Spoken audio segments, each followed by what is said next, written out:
uma mensagem de alegria, de crescimento, de revitalização. Eu queria compartilhar com vocês hoje uma mensagem que se encontra no primeiro livro da Bíblia, Gênesis. Gênesis, capítulo 50. Gênesis, capítulo 50. A gente vai ler os últimos versículos que falam sobre a morte de José. Gênesis, capítulo 50, versículo do 22 ao 26. Em Gênesis, capítulo 50, versículo 22 diz: José habitou no Egito, e ele a casa de seu pai, e viveu 110 anos. Viu José os filhos de Efraim até a terceira geração, também os filhos de Maquir, filho de Manassés, os quais José tomou sobre seus joelhos. Disse José a seus irmãos: Eu morro, porém Deus certamente vos visitará e vos fará subir dessa terra, para que a terra que jurou dar a Abraão, a Isaque e a Jacó. José fez jurar os filhos de Israel, dizendo: Certamente Deus vos visitará, e farei transportar os meus ossos daqui. Morreu José da idade de 110 anos. Embalsamaram-no e o puseram no caixão no Egito. Hoje eu queria falar sobre os propósitos de Deus em nossas vidas. E a Bíblia ela é recheada de personagens que foram tocados por Deus, que foram cobertos de propósitos e alcançados. Alguns tiveram algumas dificuldades, impostas por elas mesmas, como exemplo Jonas, mas eu escolhi um, tinha que escolher um, e eu escolhi José. José, ele junto com Benjamim, são os dois únicos filhos de Raquel, esposa de Jacó. E José começa a se destacar na Bíblia, em Gênesis, no capítulo 37, versículo 37. Eu vou fazer uma breve introdução, passar bem rapidinho, só para a gente entender um pouquinho sobre a história de José. Gênesis 37 diz que habitou Jacó na terra de peregrinações de seu pai, na terra de Canaã. Essa é a história de Jacó. Tendo José 17 anos, apacentava os rebanhos com seus irmãos. Sendo ainda jovem, acompanhava os filhos de Bila e os filhos de Zilpa, mulher de seu pai, e trazia as más notícias deles a seu pai. Aqui, José já começa a aprontar. José é o que a gente chama de X9. Ele é aquele que entregava os irmãos. Eu não sei se você tem o irmão mais jovem ou mais velho, mas José seria aquele que, quando acontece a confusão, na hora que o pai e a mãe chegam e perguntam quem fez, e ele: fui eu. É aquele que fica quietinho, mas entrega os podres dos demais. Gosta de participar da bagunça, mas na hora de entregar, ele entrega sem medo. E isso foi criando uma certa ira dos seus irmãos. Mas não só por isso. A palavra também diz que José, ele era o preterido de Jacó. E por isso, aquele ódio dos irmãos só tendia a aumentar. E aí José começou a ter revelações do nosso Senhor através de sonhos. E alguns dos sonhos ele fala que o feixe dos irmãos se inclinavam diante do seu feixe. Em outra, ele diz que num sonho foi revelado que o sol e a lua, as estrelas, se curvavam diante dele.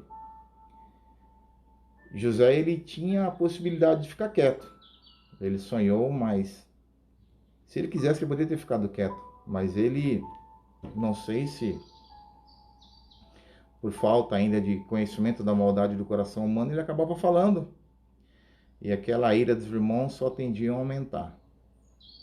E eis que em certa ocasião, seus irmãos saem, provavelmente a pastorear as ovelhas, vão para Siquém, e Jacó, ele pede que José vá chamar os seus irmãos. E José, ele se põe à disposição do seu pai e falar: eis-me aqui, eu vou lá. José, ele parece que ele procurou o que ele achou, porque ele sabia que os irmãos tinham uma certa birra com ele, e ele estava indo de encontro com a oportunidade própria para que algo viesse a acontecer com ele. E eis que ele sai a procurar seus irmãos, não encontrava-os, e de repente alguém, o Evangelho do Senhor diz que certo homem, no versículo 17, diz, do capítulo 37, versículo 17, diz: foram-se daqui, pois ouviram dizer, vamos a Dotã. Então seguiu José atrás de seus irmãos e os achou em Dotã. José teve duas oportunidades de evitar aquilo. A primeira foi quando seu pai pediu que ele fosse atrás de seus irmãos. Ele poderia dizer que ia e não ir. Ou poderia até dizer a seu pai: ó pai, eu vou, mas não vou sozinho não. Porque eu sei que os meus irmãos, eles têm criado um certo ódio no coração e eu não quero dar essa oportunidade para eles. Mas ele foi. E aí, chegando lá em Siquém, ele não encontrou os irmãos dele. E eis que um homem disse que ouviu seus irmãos falar que iam até Dotã e avisou José. E aí, pela segunda vez, ele teve a oportunidade de voltar para casa,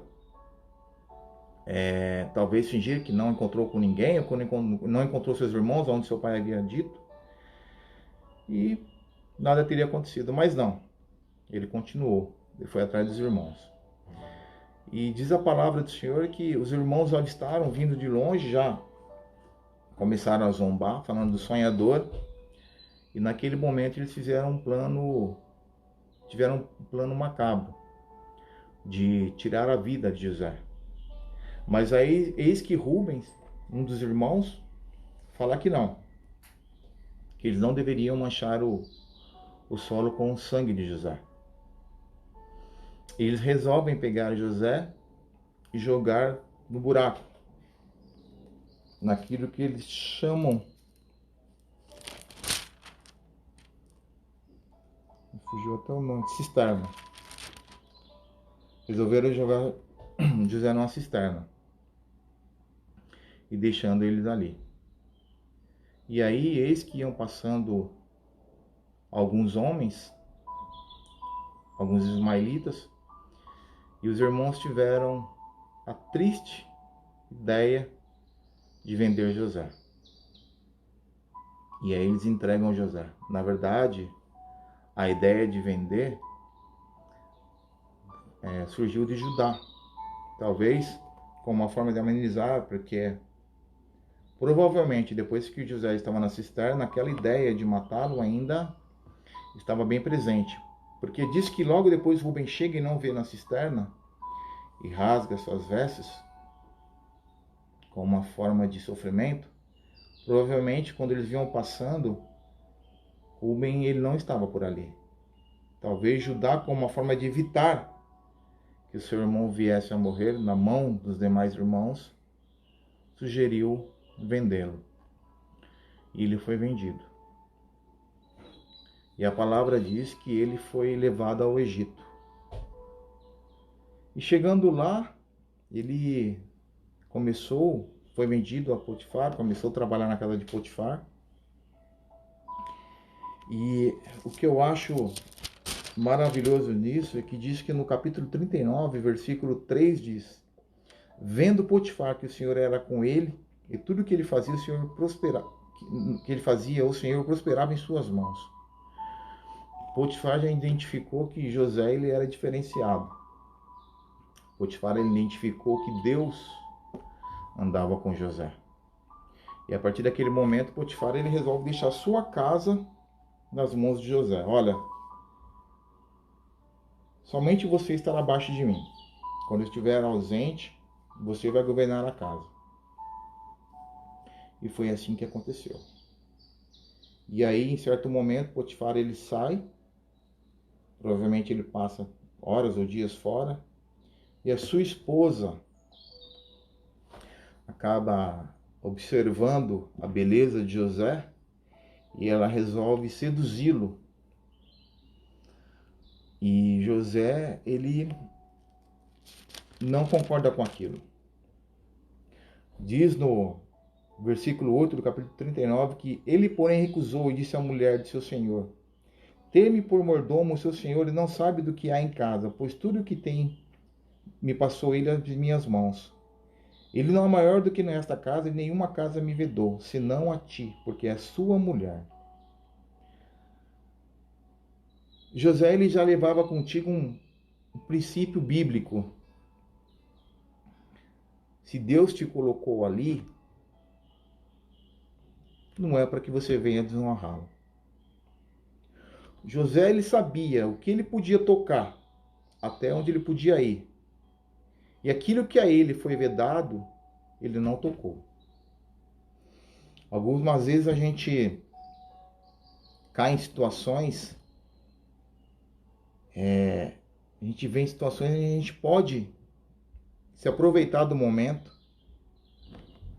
uma fraqueza de alguém, ou até mesmo numa circunstância da vida, no trabalho, e a gente vê aquela oportunidade de se aproveitar, e a gente acaba fazendo isso. E a gente cai em dolo diante do Senhor. José, ele sabia que ele não podia tocar naquela mulher. E foi isso que ele fez. Então, quando ele resolve recusá-la, ela cria uma situação onde ela abraça ele, ele sai correndo e ela segura as vestes da túnica de José. Então ela resolve criar toda uma encenação, inventar que José, que havia tentado tocar nela, se aproveitar dela, e José, ele é preso, ele é entregue ao cárcere. Uma coisa que me chama a atenção é que José, ele teve dois momentos difíceis até agora. Quando ele foi jogado naquele buraco, naquela cisterna, e agora quando a mulher de Potifar inventou toda aquela encenação para prejudicá-lo. E a palavra nos diz que em nenhum momento ele reclamou. Em nenhum desses dois momentos a gente vê alguma coisa relacionada a José dizendo, por exemplo, olha, não me pega não, lá no caso lá na cisterna, porque eu sou filho de Jacó, Jacozão, descendente de Abraão. Eu tenho pai, eu não sou um qualquer. Meus irmãos, ó, esses daí estão tudo endemoniado. Não me leva não que vocês vão arrumar problema. E aqui também. A palavra do Senhor não diz que em nenhum momento ele tentou dizer, não, olha, quem criou toda essa situação foi sua esposa, Potifar. Eu não fiz nada, ela se insinuou para cima de mim e eu não querendo, ela acabou criando tudo isso, esse cenário, me acusando injustamente. E aí, o que vem a mim é que provavelmente José ele estava muito machucado.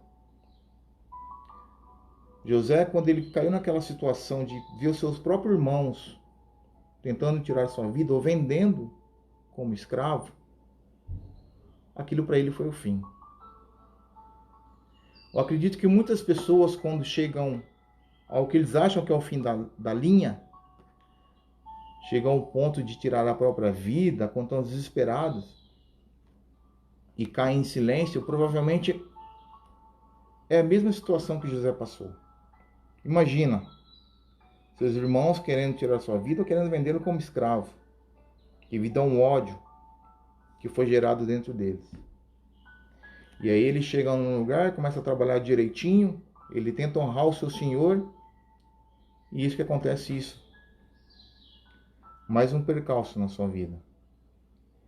E aí ele é levado ao cárcere. Mas uma outra coisa que eu vejo, e agora falando mais espiritualmente, porque esse é o nosso objetivo aqui, é que José entendia que, mesmo em silêncio, o Senhor ia honrar ele. E aí eu trago para mim e para sua vida, quando a gente vai passando por um momento difícil, às vezes até quando a gente fala, tentando corrigir alguma coisa, acaba até piorando a situação. Mas quando a gente está com Deus, como a mensagem diz aqui, que o Senhor era com Ele, quando a gente faz aquilo que Deus quer, mesmo no silêncio, no seu silêncio Ele vai te honrar. Às vezes aqui dentro a gente conversa, eu e minha esposa, sobre situações da vida, e eu falo para ela o seguinte: olha, você nem precisa, a gente nem precisa falar nada. Quando a gente está fazendo aquilo que é certo, e a gente acaba criando um ambiente de inveja, onde as pessoas tentam nos prejudicar, nós não precisamos nem abrir nossa boca, porque se nós honramos a Deus, a nossa postura, a nossa conduta no dia a dia vai mostrar quem nós somos. É isso que José fez. Ele ficou em silêncio, porque ele sabia que Deus estava com ele. E aí, eis que José vai para o cárcere, e lá também eles perceberam que José, ele andava com o Senhor. No versículo 23 do capítulo 39 diz: E nenhum cuidado tinha o carcereiro de todas as coisas que estavam nas mãos de José, porquanto o Senhor era com ele. E tudo que ele fazia, o Senhor o prosperava. E aí, continuando a história, eis que dois homens, dois ex-funcionários do rei do Egito, caíram no cárcere. E eles tiveram um sonho. Depois vocês podem ler no capítulo 40. E José interpreta o sonho dos dois. Só que aquele que José disse que ia ser restabelecido na sua antiga ocupação, ele fala: olha, quando você chegar lá, lembra-te de mim, tá bom? Lembra de José aqui que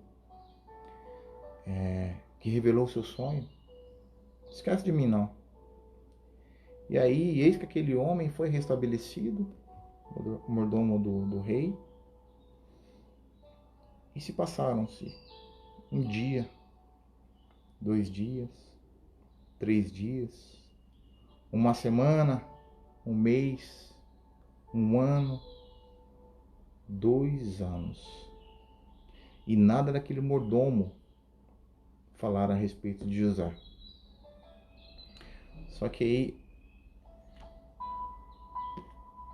é outra coisa que eu enxergo as bênçãos de Deus sobre a nossa vida. Deus resolveu usar um sonho para o rei do Egito, o faraó, para que através desse sonho José fosse liberto. Porque a palavra diz que ele teve um sonho e ninguém sabia interpretar esse sonho. E aí aquele mordomo lembrou de José. Sabe, pode ser que as coisas das nossas vidas elas estejam meio devagar. A gente anda ansioso pelos cantos, esperando que algo aconteça. Quem sabe um novo trabalho, uma nova proposta. Talvez a vinda de um filho. Talvez um relacionamento mais forte. Um relacionamento de acordo com aquilo que você quer para a sua vida. E as coisas não acontecem. E passa-se o tempo e a gente tenta lidar com isso e a gente não consegue. Mas o que eu queria dizer para você e para mim é que Deus, Ele pode nos alcançar, realizar aquilo que Ele quer de diversas formas. Ele pode usar uma pessoa, Ele pode usar uma circunstância ou até mesmo um sonho. Aquele homem que havia se esquecido de José, depois de 2 anos, provavelmente Deus falou: olha, já que ele não vai se lembrar do meu filho José, deixa eu mexer nos pauzinhos aqui para tirar ele de lá. E aí diz que José foi chamado e ele revelou, interpretou o sonho do rei do Egito. E o rei do Egito, mais uma vez, diz que no capítulo 41, 39 diz: Disse o faraó aos seus oficiais: Acharíamos porventura homem como este, em quem há o Espírito de Deus? Mais uma vez a conduta de José mostrou que Deus andava com ele. José se tornou o homem segundo o homem mais poderoso do Egito. Ele só estava abaixo do faraó, do rei. Ele se tornou o governador do Egito. Eu acredito que para José ter chegado nessa posição, ele não poderia sair daquele menino de 17 anos e se tornar o governador do Egito. Não. Ele precisou passar por algumas escolas. Ele precisou passar pela escola onde ele conheceu a casa de Potifar e começou a administrar a casa de Potifar. Dali, provavelmente, ele também não seria um bom governador. Ele precisou passar por mais um estágio. Dessa vez foi no cárcere. Para depois, finalmente, chegar àquela posição de governador do Egito. Isso nos ensina também que, às vezes, as coisas acontecem devagarzinho, em doses homeopáticas, mas é porque Deus está te preparando para o que está vindo lá na frente. Algumas vezes a gente quer acelerar esse processo e a gente acaba atrapalhando ou até mesmo fazer com que ele volte para trás. Quantas vezes eu me lembro que eu trabalhei numa empresa e eu via que por mais que eu me esforçasse, que eu trabalhasse direitinho, cumprisse meu horário, batesse minhas metas, eu não conseguia uma promoção. Eu parecia que era uma pessoa invisível. E aí eu comecei a observar que algumas pessoas que eram promovidas, elas faziam parte daquela rodinha de conversa com o chefe. Naquelas rodinhas em que tinham conversas maliciosas, piadinhas maliciosas. E eu via que aquilo não era de acordo com a minha conduta. Talvez eu pudesse até observar e falar, não, eu vou começar a agir como eles, porque talvez fazendo parte do clube eu consiga essa promoção. Mas aí Deus nos diz que não, que eu tenho um processo para passar. Não adianta eu encurtar. Muitas vezes Deus ele nos mostra aonde nós precisamos chegar, mas não como chegar. Ele te fala o propósito vem antes do recurso. Imagina se Deus dissesse ou abrisse para José num sonho que ele seria governador. Nossa, maravilha, que bênção, Deus. Só que não é só isso não. Antes você vai precisar cair numa cisterna. Uma cisterna. Mas que altura? Vou me machucar? Se for baixo eu vou, não tem problema. Para ser governador do Egito eu vou. Não, mas não é só isso não. Você vai ser vendido para seus irmãos como escravo. Você vai ter essa brecha emocional na sua vida. Você vai ser entregue, vendido como escravos pelos seus próprios irmãos. E esses vão querer tirar a sua vida. É. Difícil, hein? Mas para ser governador do Egito talvez dê até para encarar. É só isso? Só isso não, é tudo isso? Não, não acabou não. Você vai ser vendido como escravo. Você vai para uma casa de um homem lá no Egito. Você vai trabalhar para ele. Você vai ter que honrar aquele homem. Só que vai chegar um certo momento em que a esposa daquele homem vai criar uma situação para você. E mesmo sem merecer, você vai ser caluniado e preso. Você vai ser preso. Não é só isso não, você vai ficar mais de 2 anos preso. Será que se Deus abrisse para José o que ele ia passar para chegar a ser governador do Egito, será que ele ia aceitar o desafio? Será que ele não ia falar, não, não senhor, isso aí não é para mim não. Não quero não. Deixa quieto. Tem mais 11 irmãos aí, escolhe um dos 11. Muitas vezes que você está passando agora não é o fim, não é o final da linha. Deus ele só está trabalhando em cima de você, Ele está te preparando para o que está vindo lá na frente. É coisa boa. Você só precisa ter um pouquinho de paciência. Só na cadeia ele ficou 2 anos. Não tenta acelerar o processo, não tenta pegar atalho. Não existe atalho nos planos de Deus. Muitas vezes você tenta criar um atalho e você acaba voltando, retrocedendo. Deixa ele agir no tempo dele. Dá o tempo para ele. Ele sabe qual que é o tempo certo. Ele sabe. O Pai sabe qual que é o tempo certo. Jeremias 29:11 diz que porque sou eu que conheço os planos que tenho para você, diz o Senhor. Planos de fazê-lo prosperar, não de causar danos. Plano de dar a vocês esperança e um futuro. São esses os planos que Deus tem para mim e para você. Em Jó 42, versículo 1 e 2, quando ele já entendeu qual era o propósito na vida dele, ele diz: Então respondeu Jó ao Senhor: Bem sei que tudo podes, e nenhum quanto dos seus planos pode ser frustrado. Deus sabe, Deus conhece a sua vida, Ele sabe o que é melhor para você. Tem só um pouquinho de paciência. Mas seja como José, para que aqueles que vejam você enxerguem e falem: olha, esse verdadeiramente anda com Deus. Mas deixa eu dizer algo mais. José ele entendeu, em Gênesis 40:23, diz o seguinte: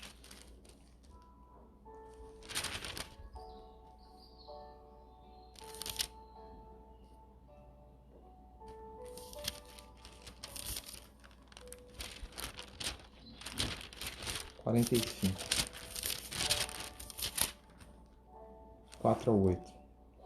Depois que seu pai já havia morrido, e os seus irmãos com medo de que, bom, agora que o pai morreu, José ele vai nos vingar, né? Olho por olho. Mas olha o que José diz. Disse José aos seus irmãos: Agora chegai-vos a mim. E chegaram-se. Então disse: Eu sou José, vosso irmão, a quem vendestes para o Egito. Agora, pois, não vos estremeceis, nem vos irritei contra vós mesmos, porque me haveis vendido para aqui, porque para a conservação da vida Deus me enviou adiante de vós. Porque já houve 2 anos de fome na terra, e ainda restam 5 anos em que não haverá lavoura nem colheita. Deus me enviou adiante de vós para conservar vossa sucessão na terra e para vos preservar a vida por um grande livramento. Na verdade, o que Deus estava cumprindo na vida de José não era o plano de José. Foi o plano, o propósito que Deus havia feito a Abraão, quando ele disse que a sua parentela se ia estender pelo mundo e que seriam maiores do que os grãos de areia e as estrelas do céu. O que Deus estava cumprindo na vida de José foi o plano que ele havia dito a Abraão. José entendeu e disse: Olha, eu sofri, vocês me fizeram um grande mal. Mas não foi porque vocês quiseram, não. Foi porque Deus permitiu.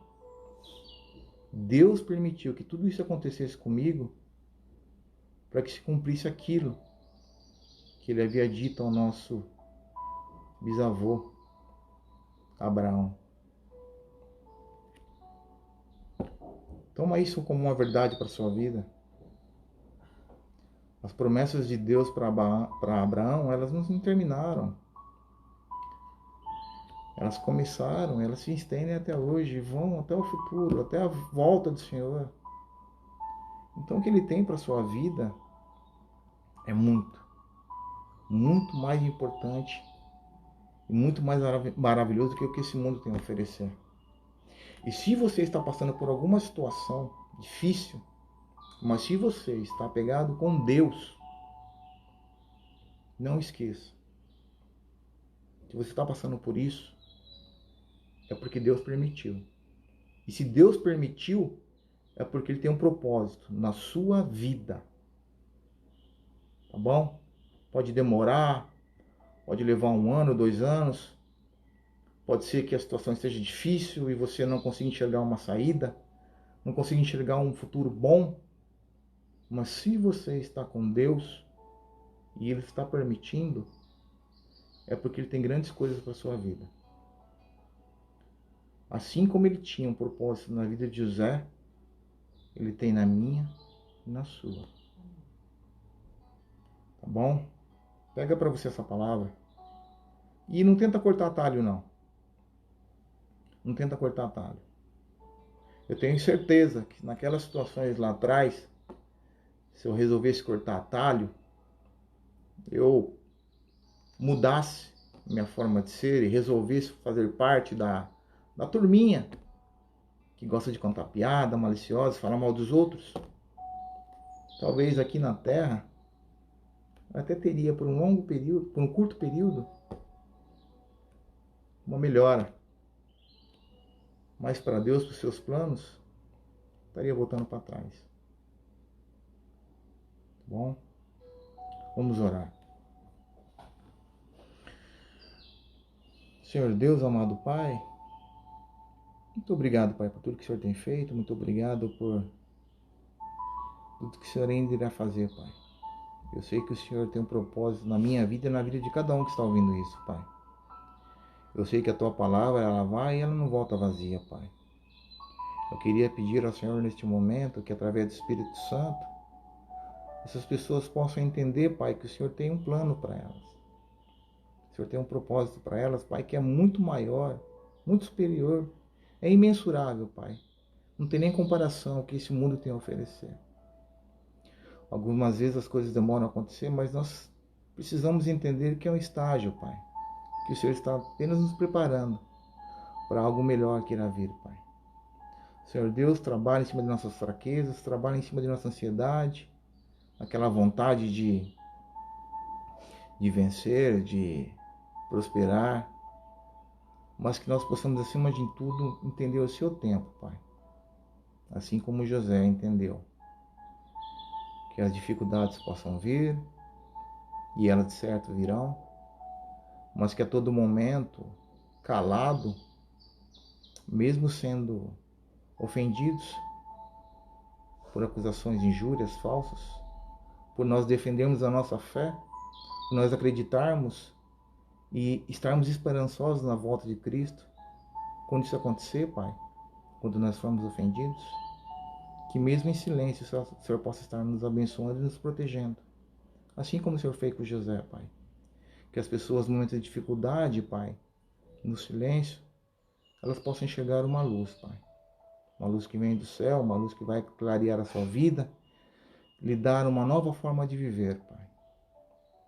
E que nós possamos a cada dia mais estarmos esperançosos e ansiosos, mas não pelas coisas do mundo, Pai, mas pela volta de Cristo.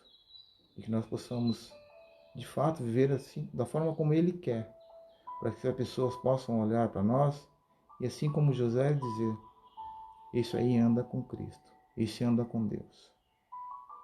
Que o Senhor possa estar nos abençoando esse resto de dia, essa semana. Que o Senhor permitir e assim quiser, que na próxima quarta-feira nós possamos estar aqui novamente, Pai, para falar mais um pouquinho sobre as coisas que o Senhor assim quer para nossas vidas, sobre as boas novas. E em nome do nosso Senhor Jesus Cristo, que nós oramos, adoramos, glorificamos e rendemos honra, hoje e sempre, Pai. Amém, Senhor Deus. E se Deus permitir, assim quiser, que na próxima quarta-feira a gente possa estar aqui novamente para mais uma vez estarmos falando sobre as boas novas do Senhor para nossas vidas, para mim e para a sua. Que Deus nos abençoe.